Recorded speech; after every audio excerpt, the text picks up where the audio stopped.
This could be the biggest existential crisis that we face and could devastate our entire way of life in the United States as we know it. Or it could be nothing.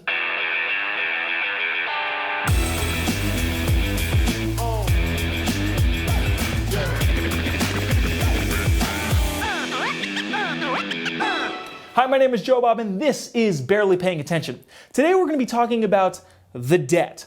To a lot of us, the debt is sort of this ethereal thing that our grandparents like to complain about, like movie tickets not being a nickel anymore and Cardi B.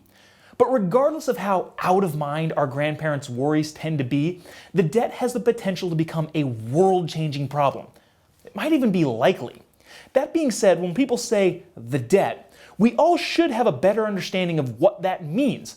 So we're going to try and break down what is actually happening when we accrue debt as a nation and what implications that might have down the road.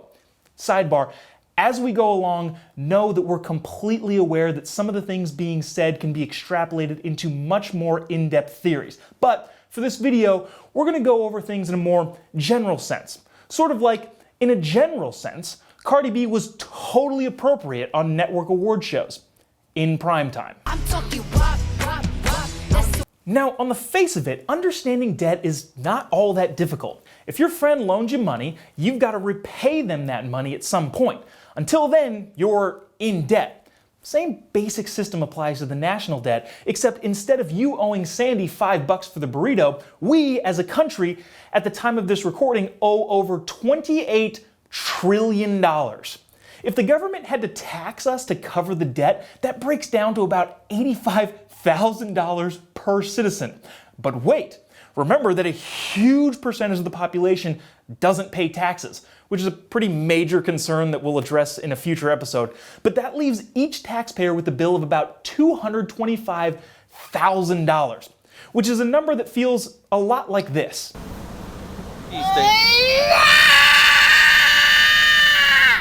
We all have credit cards, and what credit cards allow us to do is spend money that we don't have on things that we want or in some cases need.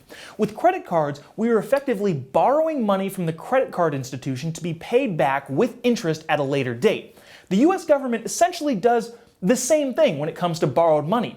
The difference between the credit cards and the nation's debt is the way the US Treasury borrows money and who gives them that money. If you're not familiar with the US Treasury and the Federal Reserve, they are two completely different things. Sometimes the two are used interchangeably by people who are trying to explain where the money comes from, and it's just not accurate. The US Treasury is where the federal government's money is housed. All of the taxes that you pay the federal government go into the Treasury. Any money being paid by the government comes out of the Treasury. The Treasury is basically the United States bank account, except for when they overdraft, it's by $28 trillion. Just like your bank account, you can only spend what's in it. If you spend more than what you have, you go into debt. Same rule applies for the federal government and the Treasury. The federal government takes in money by taxing us, but for the past several decades, the government has been spending way more money than it takes in. By a lot. Like we mentioned, the US debt is currently $28 trillion. Some would say that accruing that debt has been necessary in order to maintain the lifestyle of the average American. Others might give the example that a coked out junkie with 10 maxed out credit cards would look at the US debt and say, well, that's just irresponsible. So fine, we're in debt. The debt is a lot, but what does that actually mean? How do we borrow that kind of money and who do we owe it back to?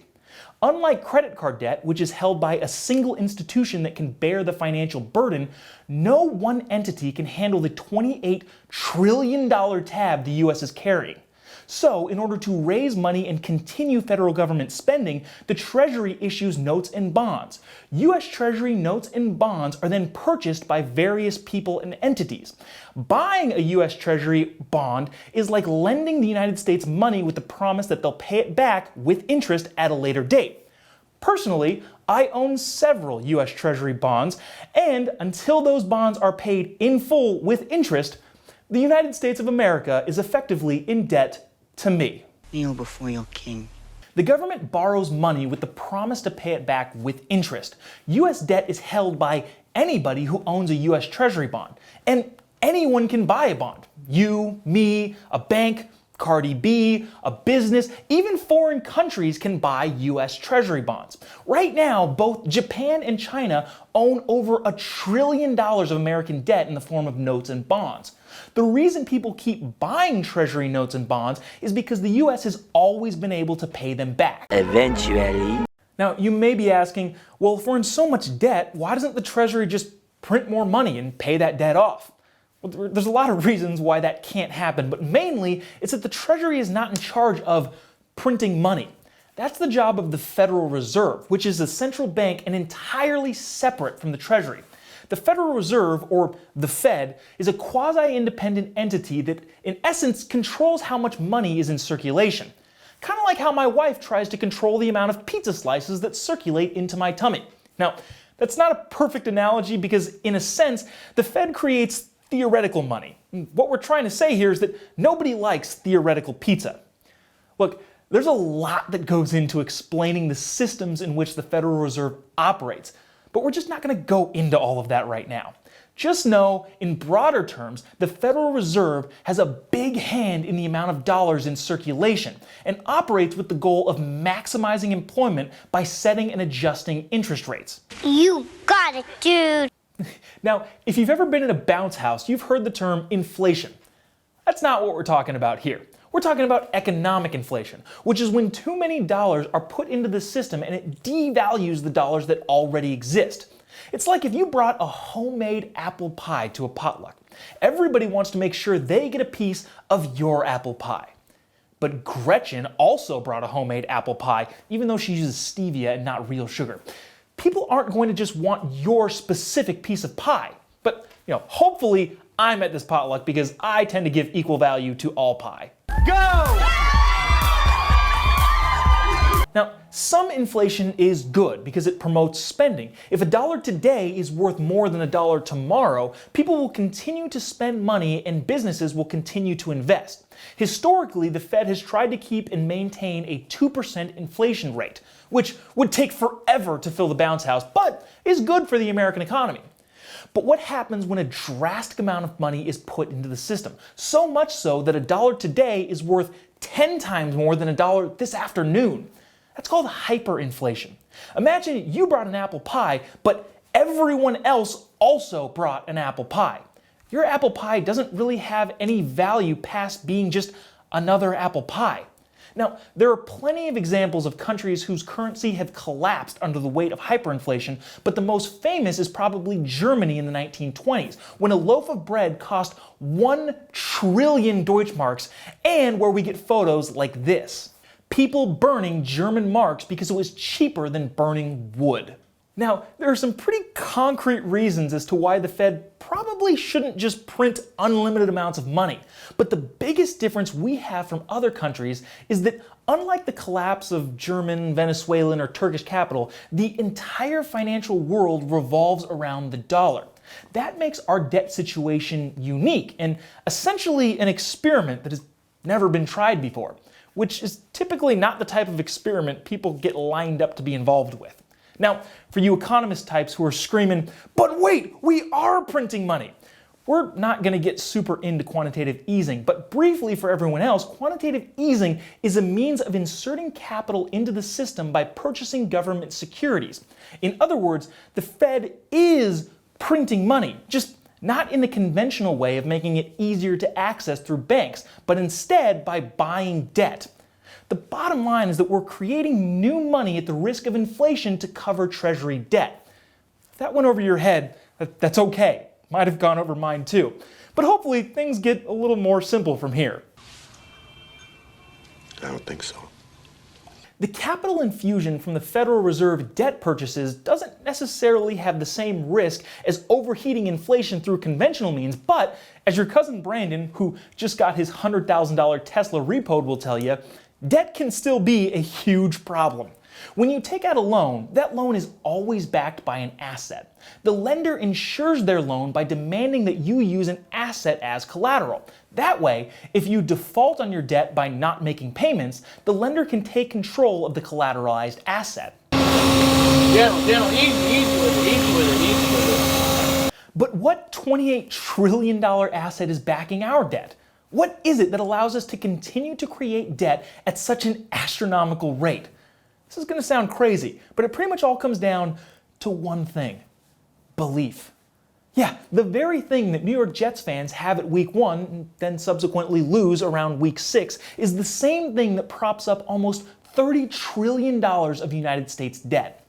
Believing that we will continue to be the most powerful engine driving the world economy is what keeps our debt afloat. If we and the rest of the world believe the US economy as a whole will continue to be the center of the global financial system in perpetuity, it's possible that we may never realize the most feared effects of our massive amounts of debt. If people continue to believe that US Treasury bonds and notes are a good investment, they'll keep buying them, and we'll be able to perpetually add to our debt. However, like any other investment, there is a point where it becomes too risky to continue to buy US bonds. And the question is, where is that point? How much debt is too much? Does the debt ever need to be paid back, or will the US debt continue to roll from now until the end of time? What happens when we reach a point where we're creating new debt entirely to pay the interest of old debt? In addition, if the United States has a drastic lessening of economic output relative to the growth of other financial powerhouses, how much does that actually affect investor belief in our debt? In other words, can and will another country leap over the United States in terms of financial importance? And with the current political culture, it's also not out of the question to see the United States self-regulate ourselves out of maximum economic efficiency, which could leave the door wide open for another country to take our place. Bottom line is that if the world believes we'll pay our debt, they'll continue to issue us more debt. Fortunately, we haven't hit any of those breaking points yet, but quite frankly, nobody being honest has any idea if or when any of those breaking points get triggered. If any of those thresholds are reached, or if another country takes the title of global economic engine, we could see the US debt become a massive problem that must be dealt with. So there are 3 things that could happen. The debt could end up being nothing to worry about. It could mean financial collapse and ruin of the country. Or it could be somewhere in between. But regardless, the debt is something we should always be keeping an eye on whenever the federal government is talking about spending more money.